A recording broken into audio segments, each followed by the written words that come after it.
मैं तो एयरपोर्ट से बाहर निकला तो मैंने देखा पटना में किसी ने भी मास्क नहीं लगाया। मैं इसके पास गया, मैंने पूछा भैया ये पटना में कोरोना है कि नहीं? तो उसने मेरे मुंह पर ही फांस दिया, बोला टेस्ट करा लो। 2 आदमी आपस में आधे घंटे से गाली गलौज कर रहे थे। मैं उनके पास गया, मैंने समझाया, तब मारपीट हुई। 2 घंटे आपके जीवन के अद्भुत होने जा रहे हैं, जब मैं आपसे गारंटी देता हूं। लेकिन आपकी बातें करेंगे, देशभक्ति की बातें करेंगे, गीत सुनाएंगे, चुटकुले सुनाएंगे, हास्य व्यंग्य श्रृंगार सब कुछ सुनाएंगे। आपको पसंद आए या ना आए, आपको तालियां बजानी है। ये पहला नियम। दूसरा नियम हमारे लिए है, आप कितना भी हूट कर दें, हम पूरी कविता सुनाकर जाएंगे। जितनी भी यहाँ पर शादीशुदा महिलाएं हैं वो अपना बायां हाथ उठाइए, हथेली पर अपने पति की फोटो देखिए। अब जो आपको ताली बजाने में मजा आएगा। बीच में बैठी हुई बहन जी ने तो 3-4 ताली एक साथ बजा। भाई साहब जहां कहीं भी हो, मैं उन्हें यहीं से प्रणाम करता हूं। पुरुष भी निराश ना हो तो दाहिना हाथ उठा ले। भाभी जी की फोटो मत देख लेना, नहीं तो सुबह सुबह जो तो रोटी मिलनी वो भी बंद हो जाएगी। इसमें देखिए उस बिचौलिए की जिसने करवाई थी। फिर जो आपको ताली बजाने में मजा आएगा। एक बार दोनों हाथ ऊपर करके जोरदार तालियां बजाइए। आज कोई कार्यक्रम के लिए हमारा वर्ल्ड क्लब इंटरनेशनल का कार्यक्रम है। जो गूंज है वो हमारे डिस्ट्रिक्ट के कोने कोने तक पहुंचे और उसकी पवित्रता से हमारी पूरी डिस्ट्रिक्ट को वो पवित्र कर जाए और वो हमारा डिस्ट्रिक्ट इस गूंज के कारण और गूंजे और दहाड़े। और हम लायंस दहाड़े के लिए जाने जाते हैं, तो हमारा दहाड़ और भी बहुत ही गूंजदार हो।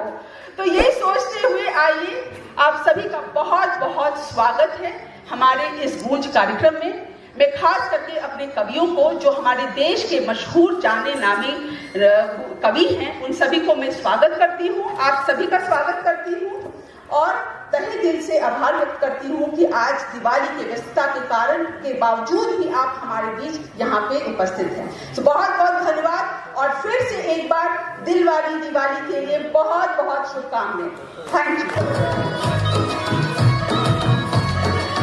प्रेम के दीप है, खुशियों की बाती, मस्ती की रोशनी सबको लुभाती। प्रेम के दीप है, खुशियों की बाती, मस्ती की रोशनी सबको लुभाती। ये लगता है राती खाली गोकुल धाम की, देखो दिवाली आई दिवाली, देखो दिवाली आई दिवाली, गोकुल धाम की, देखो दिवाली आई दिवाली, देखो दिवाली आई दिवाली।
गणमान्य लोग हैं जिन्हें इसका इको ठीक करो भाई, आवाज बिल्कुल परफेक्ट करो, गूंज रही है थोड़ी सी। हाँ, जितने भी हमारे वॉलेंटियर्स हैं, जितने भी गणमान्य लोग हैं जिन्हें स्टेज पर नहीं बैठना, अब उनसे निवेदन है कि वो अगली पंक्ति पर बैठकर और कार्यक्रम का आनंद लें। पीछे जो ग्रीन रूम में ये आवाज इसकी ठीक करो, थोड़ा मॉनिटर इसका बढ़ाओ, देखो कुछ करो। हाँ, जो ग्रीन रूम में बैठे हुए लोग हैं उन लोगों से भी निवेदन है कि तनाव का दौर है और कभी आपको हंसने हंसाने के लिए आए हैं, आप लोग भी आ जाइए, कोई जरूरत ही नहीं है, यहाँ खड़े रहोगे बात करो। चलिए, आप पीछे जो खड़े हो सब आगे आ जाइए जी। आज ये साउंड भाई ठीक करो, इसको आवाज फाड़ रहा है, ऐसा आवाज खराब आ रहा है इतना। पहली बार एक साथ माँ बाप को हंसते हुए देखेंगे तो इसी चक्कर में वो बहुत ज्यादा खुश है। आदरणीय लुथरा जी ने बहुत बेहतरीन बात कही, कुछ लोगों को मैं बहुत धन्यवाद देना चाहता हूँ, लेकिन एक धन्यवाद कवि सम्मेलन शुरू होने से पहले आप सबको देना चाहता हूँ। ये लायंस क्लब इंटरनेशनल का कार्यक्रम है पटना डिस्ट्रिक्ट का, यहाँ पर लिखा हुआ आप देखिए 322E। इस पूरे कोरोना काल में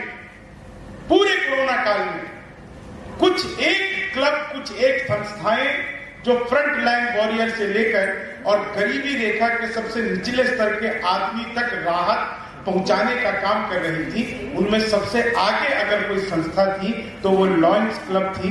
यह बात मैं इसलिए कह सकता हूं क्योंकि आप लोगों का जो काम है वो दरअसल सेवा का काम है।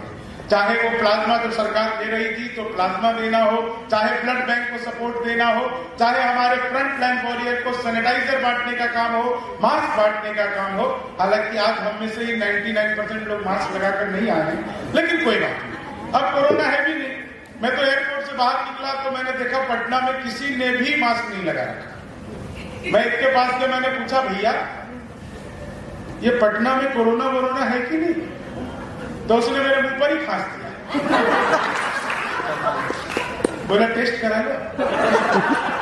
लेकिन पटना, मैं सच बता रहा हूँ, लुथरा से बहुत अद्भुत जगह है।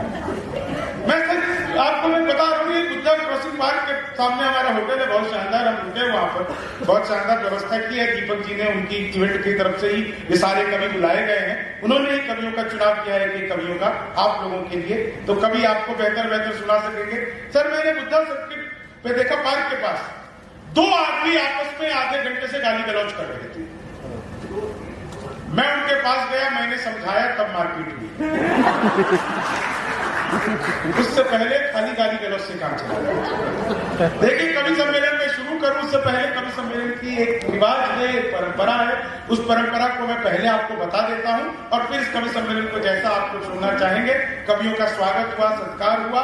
माँ सरस्वती को मैं याद करता हूँ, प्रणाम करता हूँ, क्योंकि माँ सरस्वती ही हम कवियों की जो है वो इष्ट देवी होती है, और उन्हीं के कारण जो हम सब कभी कुछ लिख पाते हैं, उनके सारे चरणों में प्रणाम करता हूँ। आप सब दीपोत्सव के इस कवि सम्मेलन में हैं। कवि सम्मेलन की एक बस बहुत छोटी सी एक जानकारी आप लोगों को देना चाहता हूँ, जो कि दोनों पक्षों का काम है। कवि सम्मेलन दरअसल एक तरफा संवाद नहीं है। मैं यहाँ पर खड़ा हूँ, आपको कविता सुनाऊं और फिर बैठ जाऊं, दूसरे कवि आए, कविता सुनाए, बैठ जाए, ऐसा नहीं। कवि सम्मेलन जो है वो 2 तरफा संवाद है। तो पहले तरफा संवाद, एक काम तो सबसे पहले कर लीजिए कि अपना फोन थोड़ी देर के लिए साइलेंट मोड पर कर लीजिए, और जो लोग भाई साहब बात कर रहे हैं वो स्पीकर ऑन करके बात करें, ताकि हमें भी पता चले उधर से क्या ऐसी महत्वपूर्ण बातचीत है जिस कार्यक्रम में रहते हुए भी आप बात कर रहे हैं। तो थोड़ी देर के लिए फोन छोड़ दीजिए। आपने अगर समय निकाला है तो इस समय का पूरा आनंद लीजिए, और नहीं तो कार्यक्रम में किसी को कोई रोक नहीं सकता है।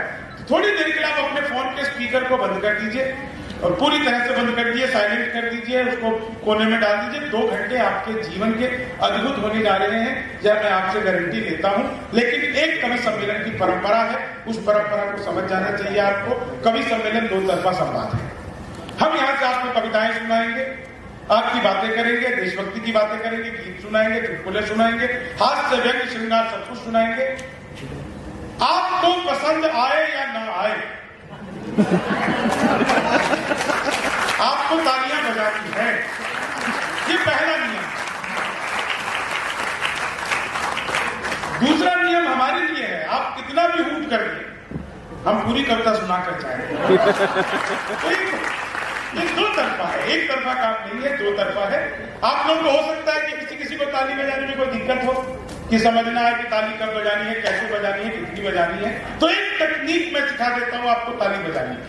जितनी भी यहाँ पर शादीशुदा महिलाएं हैं वो अपना बायां हाथ उठाइए, हथेली पर अपने पति की फोटो देखिए। अब जो आपको ताली बजाने में मजा आएगा, बीच में बैठी हुई बहन जी ने तो 3-4 ताली एक साथ बजा। भाई साहब जहां कहीं भी हो मैं उन्हें यहीं से प्रणाम करता हूं। पुरुष भी निराश ना हो, वो दाहिना हाथ उठा ले। भाभी जी की फोटो मत देख लेना, नहीं तो सुबह सुबह जो तो रोटी मिल रही वो भी बंद हो जाएगी। इसमें देखिए उस बिचौलिए की जिसने करवाई थी। फिर जो आपको ताली बजाने में मजा आएगा। एक बार दोनों हाथ ऊपर करके जोरदार तालियां बजाइए। आज कोई कार्यक्रम करिए, हमारा इंटरनेशनल का कार्यक्रम है। आदरणीय हमारे लुथरा साहब की गरिमा में उपस्थिति होती है। आदरणीय नम्रता जी हमारे बीच में है, उनको भी मैं बहुत बहुत सादर अभिनंदन करता हूँ। कवियों की तरफ से बहुत बड़ा धन्यवाद देता हूँ। नंदा गर्ग जी हमारे बीच में है, उनका भी बहुत बहुत आभार, बहुत बहुत धन्यवाद। बहुत बहुत आपकी गरिमा में उपस्थिति के लिए आदरणीय बबीता सिंह जी, उनका भी बहुत बहुत धन्यवाद करता हूँ। ये नाम इस पे लिखे हुए, पीछे कौन कौन बैठे हैं मुझे तो ऐसे दिक्कत नहीं दिया गया। आदमी का है कि कवि सम्मेलन इसलिए तो करवाया कि आपको हंसी आए, इसीलिए करवाया। हमें तो पता भी नहीं कौन इनमें से नंदा करके कौन बबीता करके कौन, बस ये पता है लुथरा साहब है। हाँ, क्योंकि मैं इनके साथ में बैठा था, लुथरा साहब ने पूछा मुझसे कि आप कहाँ रहते हैं। मैंने कहा देखिए भाई साहब, मैं तो मूल रूप से बिहार का रहने वाला हूँ, यहाँ शराब बंद हो गई तो मैं दिल्ली रहता। तो भाई साहब ने बताया कि दिल्ली में कहा, तो मैंने कहा दिल्ली पहले तो मैं बसंतिया रहता था, आजकल नोएडा रहता हूं। तो उन्होंने बताया कि मेरा सेक्टर 6 में एक स्कॉडा का शोरूम है, कार्यक्रम खत्म करते ही आप आइए, दिवाली ऑफर में हम कवियों को एक स्कॉडा गिफ्ट कर रहे हैं। तो इसलिए मुझे लुथरा साहब का नाम पता है।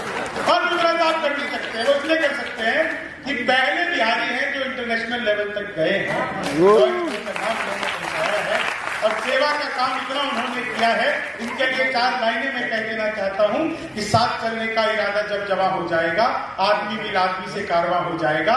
तू किसी के पैर के नीचे तो रख थोड़ी जमीन, तू भी नजरों में सभी के आसमां हो जाएगा। हमारे भीतर सेवा की भावना होगी। आपके पास जो है, अगर आप वही बांटना शुरू कर दे तो ईश्वर वही आपको कई गुना देने लगता है। जो भी कुछ जीवन में प्राप्त करना हो, उसका एक बहुत आसान सा तरीका है कि आपको जो भी चाहिए वो बांटना शुरू कर दीजिए, वह आपको मिलने लग जाएगा। आदरणीय केतन कुमार जी कहीं पर बैठे होंगे, उनको भी मैं प्रणाम करता हूँ। उनका भी मुझे नाम लेना था या प्रोटोकॉल में था। और हाँ भाई, कल को पता चले वो स्पॉन्सर है, हम लोग का लिफाफा उसी के पास रखा हुआ है, मुझे नाम लिया नहीं, समझाओ। तो ऐसा ना हो तो दीपक जी, एक बार जोरदार तालियां दीपक जी के लिए बजाए। उन्हें मैं जानता हूँ, वो इवेंट वाले हैं, उन्होंने हमें बुलाया है, सब कवियों का मानदेय तय किया है, बहुत ही बढ़िया कार्यक्रम किया है। और एक बार मैं इस कार्यक्रम में देख रहा था, हमारे बीच में आदरणीय नेहा जी हैं। तो नेहा जी कहाँ है अभी? नेहा जी नहीं थी, तो माइक पर थी यहाँ पर, बहुत कार्यक्रम को लेकर के मेहनत कर रही थी, सब चीजों को माइक कैसे लगेगा लगेगा। तो नेहा जी के लिए एक बार जोरदार तालियां बजा दीजिए। आइए मैं कवि सम्मेलन शुरू करता हूँ, और पीछे तक जितने भी लोग बैठे हुए सभी, पूरा हॉल में ये मान के चल रहा हूँ कि पूरा हॉल भर चुका है। हम लोग एक शानदार कवि सम्मेलन की शुरुआत करते हैं। कवि सम्मेलन में पहले कवि के रूप में मैं जिन कवि को बुलाने जा रहा हूँ, उनको मैं खुद पहली बार सुनूंगा। और पहली बार आप एक बात समझ के चलिए, वो हमारे बिहार नालंदा से आते हैं, पहली बार कवि सम्मेलन के बड़े मंच पर है। बहुत अच्छी बात है। बहुत अच्छी बात इसलिए है कि जब भी कभी इस तरह के प्रोफेशनल कार्यक्रम होते हैं जिसमें आप पेमेंट दे करके बड़े बड़े कवियों को बुलाते हैं, देश के बाहर से बुलाते हैं, कवियों का परिचय मैं उनके क्रम पे दूंगा, क्योंकि उनका एक बार परिचय हो ही चुका है। उनके विषय में मैं आपको बताऊंगा जब वो काव्य पाठ के लिए आएंगे। लेकिन मैं जिस पहले कवि को बुलाना चाहता हूं, वो उसका बड़ा पहला मंच है।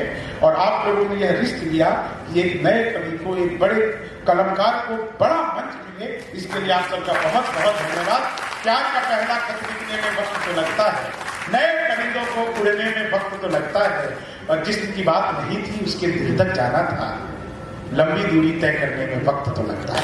आइए मैं बुलाना चाहता हूँ सम्मान वर्धन जी को, वो आए, काव्य पाठ की शुरुआत करें। और एक बार आपको जोरदार तालियां बजाइए कवि सम्मेलन।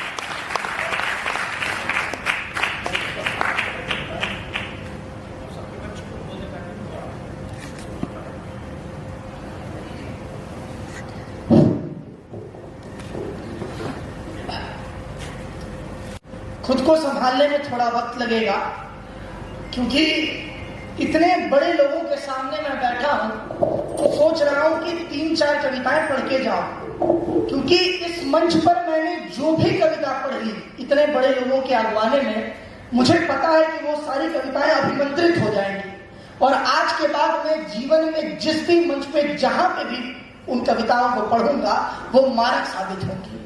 मैं इतने बड़े लोगों के आगवाने में आप सबके चरण करुणों में प्रणाम करता हूं सर जी। मैं बहरहाल मेरा नाम हुआ सम्मानवर्धन गौतम, नालंदा बिहार से रहने वाला हूं, पेशे से वकील। एक बार मैं ऐसे इंदौर में क्लास ले रहा था पॉलिसी मेकिंग की, तो एक बार एक मैडम आकर हमसे पूछती हैं कि आप करते क्या हैं? तो मैंने उत्तर दिया कि मैं इंसान था, धीरे धीरे वकील होता जा रहा हूं। कि मैं इंसान था धीरे धीरे वकील होता जा रहा हूं। और मैं आपको दिखाता हूं कि जब मैं इंसान था तो क्या लिखता था और जब मैं वकील बना तो कैसा हो गया।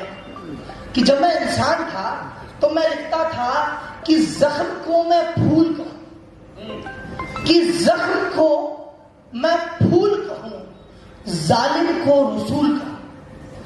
कि जख्म को मैं फूल कहूं, जालिम को रसूल कहूं, कर्फ्यू को जमहूरियत, ब्रिटानिया को अमूल कहूं। कि जख्म को मैं फूल कहूं, जालिम को रसूल कहूं, कर्फ्यू को जमहूरियत और ब्रिटानिया को अमूल कहूं। ज़बां की हर एक हरकत जो मुझे झूठ को सच कहने को कहे, मैं ऐसी हर हरकत से इनकार करता हूं। मैं ऐसी हर हरकत से इनकार करता हूं। ऐसा व्यक्ति था। धीरे धीरे जीवन में आगे बढ़ा। वकालत में एक बात कही जाती है कि जब तक आपके बाल पक नहीं जाएंगे ना, तब तक आप जमते नहीं हो। यहां पे भी बाल पकाना शुरुआत किया है मैंने। तो उसके बाद मैंने एक रचना लिखी जब मैं वकील बन गया तब। जब मैं वकील बन गया तब। अब व्यक्तिगत परिवर्तन आप देखिएगा कि मैं खुद से पूछता हूं। देखिए, एक बात मैं आपको आगे कविता पढ़ने के पहले बता दूं, पेट्रोल 100 रुपए हो गया है। पेट्रोल 100 रुपए हो गया और हम कवि लोग हैं। हम लोग तालियों पे माइलेज देते हैं और हम लोग तालियों पे माइलेज देते हैं 100 रुपए तेल पर नहीं। जैसा शंभू भैया ने बताया कि ये दो तरफा संवाद है, तो दोनों तरफ से संवाद होते रहे तब इस संवाद में ज्यादा मजा आएगा। कि मैं खुद से पूछता हूं वो गई पर वो गई क्या। मैं खुद से पूछता हूं वो गई पर वो गई क्या। वो जो ख्वाहिश थी मेरे उड़ने की बादल की तरह, अब वो सो गई क्या। कि मैं खुद से पूछता हूं वो गई पर वो गई क्या। वो जो ख्वाहिश थी मेरे उड़ने की बादल की तरह, अब वो सो गई क्या। मैं उससे पूछता भी क्या, वो मिल गई मुझे एक दिन, मुंह से निकला हाय तुम्हारी शादी भी ना हो गई क्या। कि मैं खुद से पूछता हूं वो गई पर वो गई क्या। वो जो ख्वाहिश थी मेरे उड़ने की बादल की तरह, अब वो सो गई क्या। मैं उससे पूछता भी क्या, वो मिल गई मुझे एक दिन, मुंह से निकला हाय तुम्हारी शादी भी ना हो गई क्या। कि एक लड़की थी मेरा बड़ा ख्याल रखती थी। कि एक लड़की थी मेरा बड़ा ख्याल रखती थी, एक रखवाती थी, दो थी। कि एक लड़की थी मेरा बड़ा ख्याल रखती थी, एक रखवाती थी, दो थी। अरे वो दो थी ना, वो दोनों गई क्या। अरे वो दो थी ना, वो दोनों गई क्या। कि मैं ज्यादा कुछ तो नहीं करता, मैं शौक दवा का रखता हूं। मैं ज्यादा कुछ तो नहीं करता, मैं शौक दवा का रखता हूं, बीमार थोड़ी ना। कि मैं शौक दवा का रखता हूं, बीमार थोड़ी ना हूं। और तुम चाहती हो कि मैं रोज मिलूं, अखबार थोड़ी ना। बहुत अच्छी बात। कि मैं शौक दवा का रखता हूं, बीमार थोड़ी ना हूं। और तुम चाहती हो कि मैं रोज मिलूं, अखबार थोड़ी ना हूं। और तुम आंख दिखाओ और मैं भीगी बिल्ली बन जाऊं। कि तुम आंख दिखाओ मैं भीगी बिल्ली बन जाऊं। मैं इश्क में हूँ जनाब, गिरफ्तार थोड़ी हूँ। कि मैं इश्क में हूँ जनाब, गिरफ्तार थोड़ी हूँ। कि तुम कहती हो कि मैं आऊंगा तो बड़े चैन से सोओगी। कि तुम कहती हो कि मैं आऊंगा तो बड़े चैन से सोगी। मैं चलता फिरता शनिचर हूँ, एतवार थोड़ी हूँ। ऐसा कुछ है। एक बार हमें स्मरण आ रहा है कि हम दिल्ली में थे, तो दिल्ली में सरदार लोगों का बड़ा बहुसंख्यक समाज रहता है, बहुत लोग रहते हैं। तो एक बार हम अपने मित्र के यहाँ गए थे। अब मैं आपको बताता हूँ वकील बहस कैसे करते हैं। मैं एक बार अपने मित्र के यहाँ गया हुआ था, तो मैंने अपनी गाड़ी सामने वाले घर के दरवाजे से पीछे थोड़ी लगा दी। वहां पे पार्किंग थी। मैं घर के बाहर निकला, बाहर हल्ला हो रहा था। 4-5 लोग खड़े होकर के खूब चिल्ला रहे थे, ये गाड़ी किसकी है। और मेरी गाड़ी में पीछे खड़े होकर के देख रहा कि अच्छा मेरी ही गाड़ी के कारण फंसा दूंगा, कोई दिक्कत नहीं है, पहले हो जाने तो फिर पहुंचेंगे।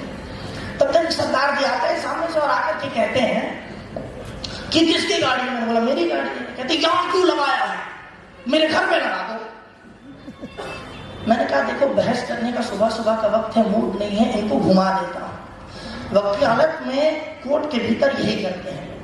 उन्होंने कहा कि ऐसी बात है कि यहाँ पे क्यों गाड़ी लगाया है, मेरे घर में लगा दो। मैंने कहा आपके घर में गाड़ी लगाने को कर दिया मैंने, आपके घर में गाड़ी लगाने को कर दिया, आपके घर में गाड़ी लगाऊंगा तो आप सोओगे कहाँ। अब सरदार साहब को समझ में नहीं आया कि झगड़ा किस बारे में था, पार्किंग को लेकर के था या गाड़ी घर में लगाने को लेकर के था। ऐसे लोग घुमाते हैं। मैं सीधा रचना की तरफ बढ़ूंगा कि एक प्रेम की रचना मैं आपको सुनाता हूं। अगर हिंदी थोड़ा टेक्निकल हो जाए तो मैं सरल करने की कोशिश करूंगा। कि मेरे जीवन में अगर कोई प्रियतम है, कि मेरे जीवन में कि अगर मेरे जीवन में अगर कोई प्रियतम है, अगर वो सच सा है तो वो तुम सा है। कि मेरे जीवन में अगर कोई प्रियतम है, अगर वो सच सा है तो वो तुम सा है। अगर सच है तू तो सच कहता हूं। कि अगर सच है तू तो सच कहता हूं। कि अगर बना दूं इस भू को मैं रचना का कागज, इस समुद्र को अपने मन की सियाह, इस वनस्पति को तेरे तन सा कलम, मतलब बताता हूं। कि अगर मैं धरती को लूं और एक छीलनी उठाऊं और छील दूं, उसका पेपर बनाऊं। धरती को लूं और उसको छीलनी से छील दूं और उसका एक पेपर बना दूं। धरती पर जितने पानी है सबको बटोरूं और इंक बना दूं। और जितने पेड़ हैं सबको काट कर तेरे तन सा कलम बना दूं। कि गर बना दूं इस भू को मैं रचना का कागज, इस समुद्र को अपने मन की सियाह, इस वनस्पति को तेरे तन सा कलम। फिर भी शब्द संकम पड़ेंगे, मगर तेरे इस जीवंत मुख के सुख का बखान नामुमकिन होगा। मगर फिर भी तेरे इस जीवंत मुख के सुख का बखान नामुमकिन होगा। और कृष्ण भी करेंगे दुहाई तुझ संग मेरा ये स्नेह देखकर। कि कृष्ण भी करेंगे दुहाई तुझ संग मेरा ये स्नेह देखकर। राधा की चाह बढ़ेगी, जलेगी और कहेगी कि कृष्ण तू और प्रेम कर।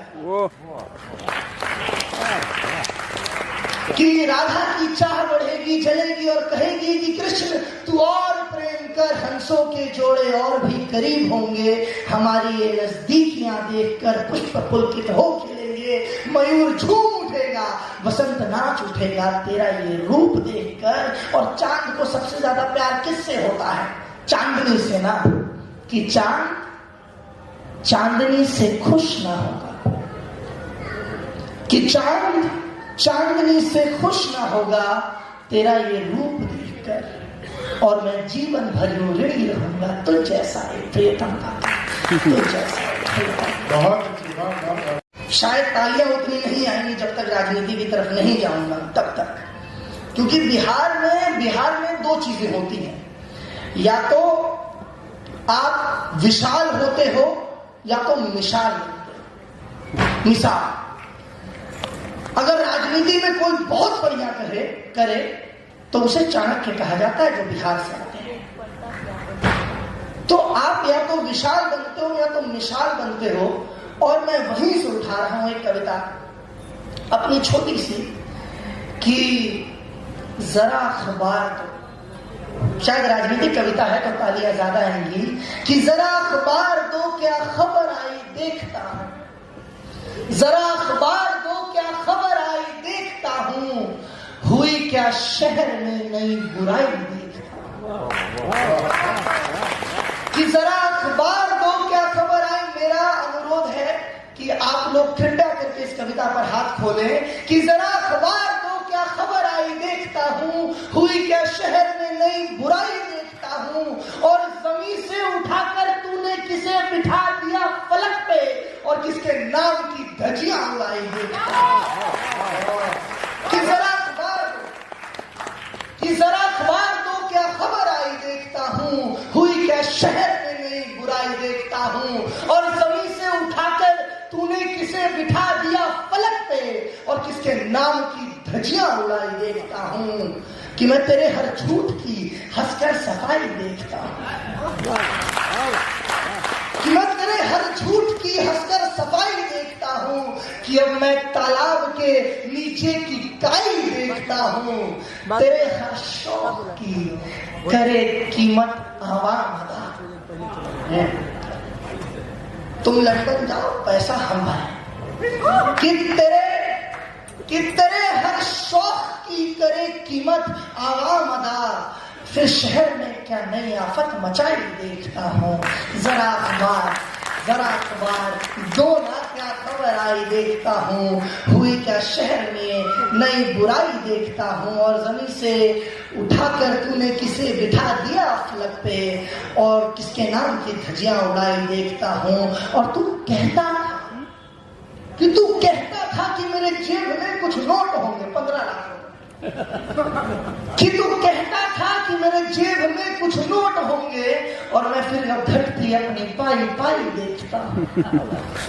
कि तू कहता था कि मेरे जेब में कुछ नोट होंगे, और फिर मैं घटती अपनी पाई पाई देखता हूँ, और मैं देखता हूँ तेरे खेत से तेरे ऐश सनम, और फिर मैं जेब की अपनी कमाई देखता हूँ। और पहले मैं देखता था चेहरों में एक इंसान, कि पहले मैं देखता था चेहरों में एक इंसान, आज मैं हिंदू मुस्लिम सिख ईसाई देखता हूँ। आज मैं हिंदू मुस्लिम सिख ईसाई देखता हूँ। जरा अखबार दो क्या खबर आई देखता हूँ, हुई क्या शहर में नई बुराई देखता हूँ, कि हुआ मजलूम बर्बाद हो गया, कि हुआ मजलूम फट गए मेरे पैर के जूते, कि हुआ मजलूम फट गए मेरे पैर के भी जूते, और मैं दूर से तेरे कुर्ते की सिलाई देखता हूँ, और मैं दूर से तेरे कुर्ते की सिलाई देखता हूँ। जरा अखबार दो क्या खबर आई देखता हूँ, हुई क्या शहर में नई बुलाई देखता हूँ, और जमीन से उठाकर तूने किसे बिठा दिया फलक पे, और किसके नाम की धज्जियां उड़ाई देखता हूँ।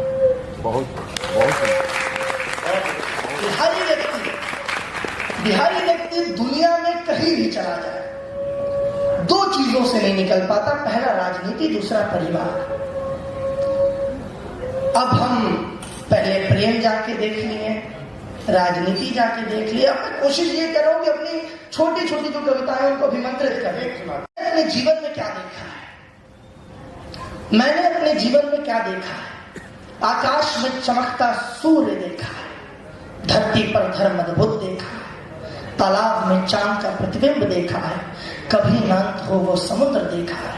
मैंने अपने जीवन में क्या देखा है, कि मैंने अपने जीवन में क्या देखा है। आकाश में चमकता सूर्य देखा है, धरती पर धर्म अद्भुत देखा है, तालाब में चांद का प्रतिबिंब देखा है, कभी ना अंत हो वो समुद्र देखा है। अरे कितना भी भरा हो, जहां सबको जगह मिले वो अपना घर देखा है।